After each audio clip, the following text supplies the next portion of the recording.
Hello every one, കർക്കിടക മാസമല്ലേ, അപ്പോൾ ഉലുവ ദോശ ഉണ്ടാക്കാമെന്ന് വിചാരിച്ചു. അതിന് 1 കപ്പ് പച്ചരി, 1/4 കപ്പ് പുഴുങ്ങലരി, ഞാൻ പൊന്നി അരി നമ്മൾ ഉണ്ണുന്ന അരിയാണ് എടുത്തിരിക്കുന്നത്.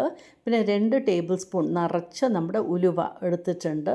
അപ്പോൾ രണ്ടും നമുക്ക് വൃത്തിയിൽ കഴുകി വെള്ളം ഒഴിച്ച് വയ്ക്കാം. ഒരു 4 മണിക്കൂർ നമുക്ക് സോക്ക് ചെയ്ത് വയ്ക്കാം. ഇപ്പോൾ ഒരു 4 മണിക്കൂറൊക്കെ ആയിട്ടുണ്ട്. ഉലുവ കണ്ടില്ലേ, ഡബിൾ ആയിട്ടുണ്ട്. ഇനി നമുക്ക് അരച്ച് തുടങ്ങാം. അപ്പോൾ ഫസ്റ്റ് ട്രിപ്പിൽ തന്നെ ഞാൻ അരിയും ഉലുവയും ചേർത്ത് അരക്കുകയാണ്. നല്ല ഫൈനായിട്ട് നമുക്ക് അരച്ചെടുക്കാം. സെക്കൻഡ് ട്രിപ്പ് അരയ്ക്കുമ്പോൾ ഞാൻ അതിലേക്ക് ഡയറക്റ്റായിട്ട് ഉപ്പങ്ങോട്ട് ചേർത്ത് അരക്കുകയാണ്. അങ്ങനെ ബാറ്റർ റെഡി ആയിട്ടുണ്ട്. ഇനിയിപ്പോൾ നമുക്ക് നന്നായിട്ട് ഇളക്കി അങ്ങോട്ട് അടച്ച് മാറ്റി വയ്ക്കാം. അപ്പോൾ ഓവർനൈറ്റ് വെച്ചിട്ട് രാവിലത്തേക്ക് ഉണ്ടാക്കാൻ വേണ്ടിയിട്ടാണ്. ഇതിപ്പോൾ നെക്സ്റ്റ് ഡേ മോർണിംഗ് മാവയ്ക്ക് ഒരുവിധം പുളിച്ച് വന്നിട്ടുണ്ട്, കണ്ടില്ലേ. ഇനി നമുക്ക് നമ്മുടെ ദോശ ഉണ്ടാക്കി തുടങ്ങാം. കല്ല് ചൂടാക്കാൻ വെച്ചിട്ടുണ്ട്. അതിലേക്ക് എണ്ണയും ഗ്രീസ് ചെയ്തിട്ടുണ്ട്. ഇപ്പോൾ ഒരു തവിയെടുത്ത് ഒഴിച്ചു കൊടുത്തു. അതിൻ്റെ മുകളിൽ എണ്ണ ഇല്ലെങ്കിൽ നെയ്യ്, നല്ലെണ്ണ ഡ്രസ്സിൽ ചെയ്യുന്നത് നല്ലതാണ്. നല്ലെണ്ണ എസ്പെഷ്യലി നല്ലതാണ്.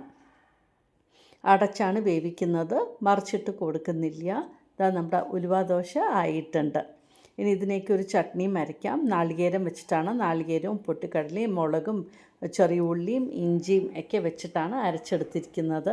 അപ്പോൾ നല്ല ഹെൽത്തി ആയിട്ട് കർക്കിടക മാസത്തിന് ഉലുവ ദോശ റെഡിയാക്കിയിട്ടുണ്ട്.